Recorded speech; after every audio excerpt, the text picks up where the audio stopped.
100 రోజులు ఎన్డీఏ పాలన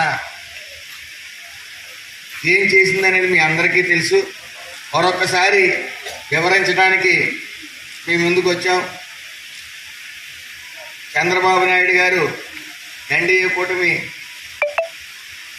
రాష్ట్ర ముఖ్యమంత్రిగా ప్రమాణం చేసిన మరుక్షణం మొదటి సంతకం డిఎస్సి 16,437 మందికి మరి టీచర్ పోస్టులు భర్తీ చేయడం కోసం శంఖం పూరించారు.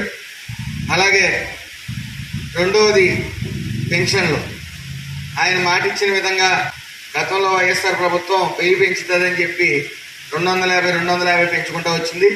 అలా కాకుండా 1000 పెంచుతాను అనగానే 3000 నుంచి 4000 చేసి, అలాగే 3 నెలలు ఈ ఎలక్షన్ టైంలో రాని పెన్షన్ 1000 రూపాయలు చెప్పిన సుమారు 7,000 రూపాయలు